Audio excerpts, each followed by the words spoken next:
Здравствуйте, зрители нашего канала. Приехал к нам очередной автомобиль Kia Optima G4 KE 2.4 мотор. У этого автомобиля сложная судьба. Получается, будем делать третий капремонт. Со слов владельца, машина не тюменская, другая область, пригнали нам ее. Первый капремонт сделали, все было хорошо, посоветовали залить масло 5.40. Клиент залил масло 5.40, у него, говорит, буквально там в скором, скажем так, почти сразу начались стуки, бряки. Разобрали, задиры пошли, убрали насос, балансирный выкинули, поставили КДшный, поставили масло форсунки, собрали заново. Муфты тоже новые, ВВТ поставили новые, с ГРМ полностью комплект. Человек отъездил почти 10 тысяч, у него опять пошли стуки, задиры. Клиент опять приехал туда по гарантии обращаться, но в гарантии отказали и сказали то, что на росточку, на гильзовку гарантии, где они делают, не дают. Человеком было принято решение там больше не делать, пригнали к нам. Сейчас будем разбирать, смотреть, промерять все, в чем проблема, в чем причина данной ситуации. Будем проверять зазоры, тепловые зазоры между поршнем и цилиндром. Будем проверять зазоры на вкладышах, так как первая капиталка случилась из-за того, что мотор стучал, как обычные каешные моторы. Поставили новый коленвал, поставили вкладыши Тайха, ничего не промеряли, просто поставили. Что там зазорами, неизвестно. Будем смотреть на распредвалы, что там по выработке. Будем разбирать муфты новые, смотреть, что с ними там случилось. Потому что в любом случае стружка пошла, возможно, что придется муфты заново менять, чтобы мотор работал идеально чисто. Так, что я могу сказать? Как показывает практика, уже это не первый мотор, не второй, не третий приехал. Масло форсунки не помогают, не в них дело. Проточки там в прокладках ГБЦ, там кто-то пропиливает сзади канал, то сольный дополнительный, это тоже ни к чему. На заводе, скажем так, тоже, кто разрабатывал эти моторы, не дураки. Почему некоторые моторы стучат, некоторые не стучат КДшные? На 35-х, на спортейжах, смотря какая сборка у машины. Некоторые ходят по 250 тысяч и идеально работают практически. И некоторые по 40 тысяч задирают. Все зависит, где собирался автомобиль. Потому что моторы тоже, скажем так, разные партии, разные года. Это все дело, видать, разная сборка, разные тепловые зазоры из-за этого задирает. Поэтому на некоторых автомобилях были отзывные компании по замене шорт-блока, на некоторых нет.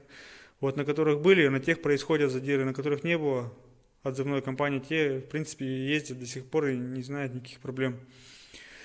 Так что все эти форсунки здесь не нужны, они только усугубят. В дальнейшем появится масложор, потому что поршневые кольца не будут справляться с таким обилием масла на стенках цилиндра, закоксуются махом.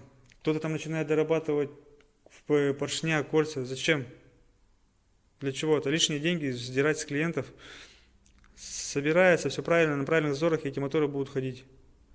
Ничего нигде не задерет. Никакие масла форсунки там не нужны. Это не турбовый мотор, чтобы они там необходимы были. Это обычный атмосферный мотор, он не теплонагруженный. Пишут некоторые, вот эти моторы теплонагруженные.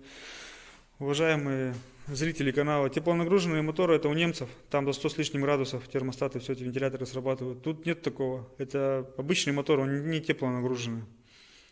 Так что все будет ходить и без форсунок, и без прокладок этих пропиленных, тут уже в любом случае будут форсунки, так как их уже врезали сюда. Приступаем к разборке и будем смотреть, что там. Так, сняли навесное, крышку клапанов, переднюю крышку. Клиент говорил, что ГРМ комплект полностью меняли и вверх и низ.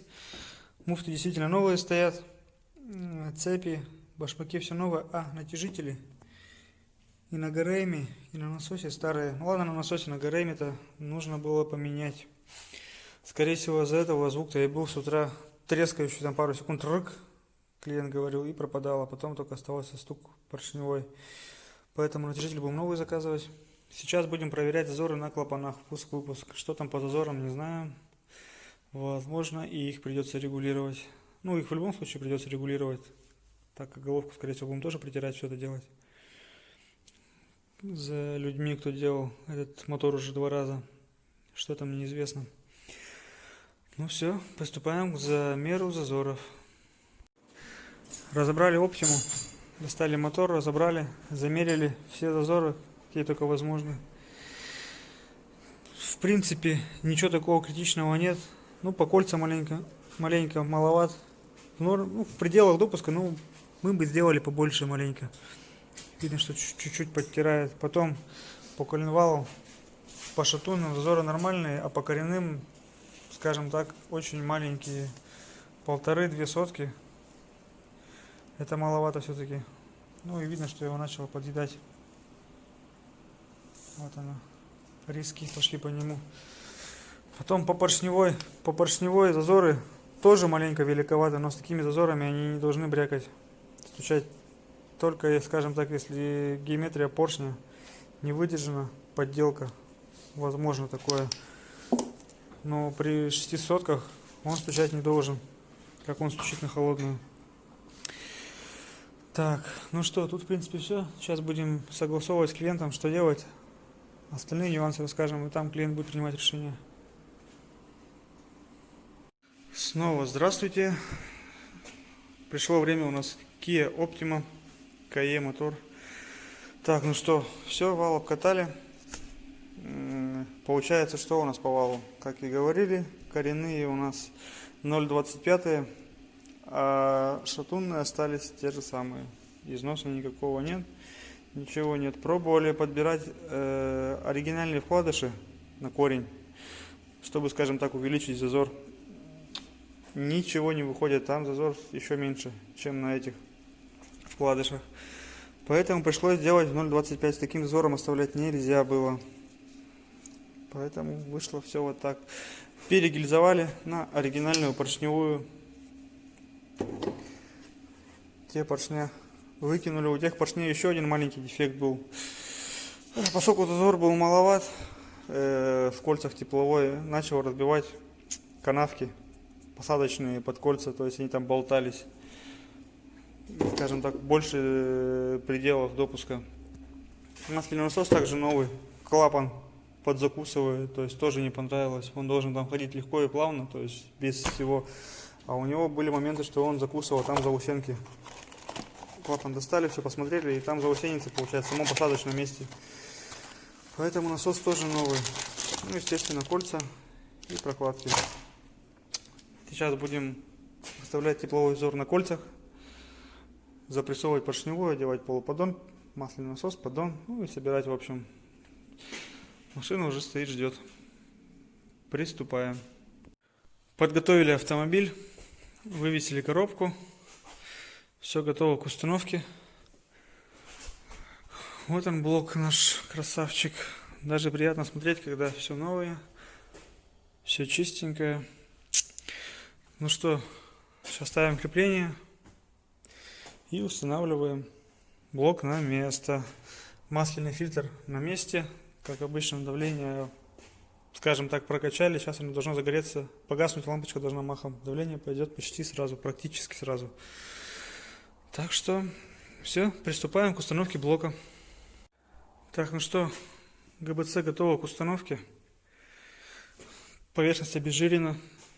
Здесь тоже поверхность обезжирена. Кромки намазаны герметиком. Установлена новая прокладка ГБЦ. Все, оригинал ставим. Ну, что я хотел сказать по поводу этих моторов. Если зазоры неправильные, тепловые на кольцах, на поршнях, никакие форсунки, никакие там рассверления тосольных каналов, ничего это не поможет. Так что смысла в них нет на атмосферных моторах, на этих форсунках. Не нужны они там. Выставлять нужны правильно зазоры, и все будет ходить. Тут просто маленько как-то неправильно, маленько было собрано. То есть тепловые зазоры на поршневой группе чуть-чуть были великоваты, а на кольцах, по-моему, на втором компрессионном кольце, я уж точно не помню, на втором или на первом, зазора практически вообще не было. И прям видно было, что стенки цилиндров начали кольца царапать. Ну, от нагрева. Скажем, чуть-чуть не выставили. То, что маленько великоваты были зазоры, на поршневой это не так смертельно, как вот с кольцами. Кольца это беда, то есть задиры от них вообще махом начинают идти. Если тепловой зазор маленький, он расширяется, деваться ему некуда, он начинает стенки цилиндров царапать.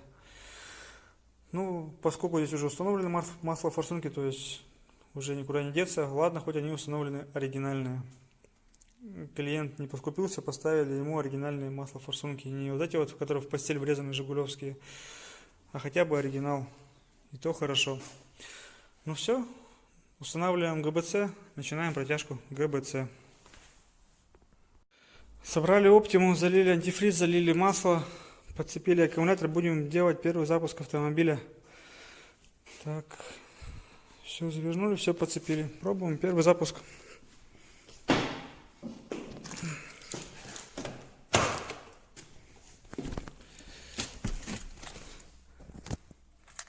Так, парковка.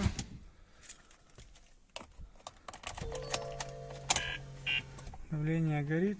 Климат выключаем. Еще раз. Аккумулятор, давление есть. Пробуем.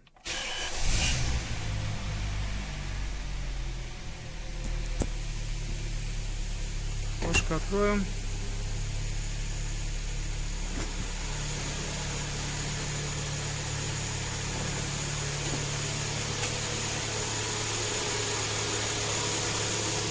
Так, ну все.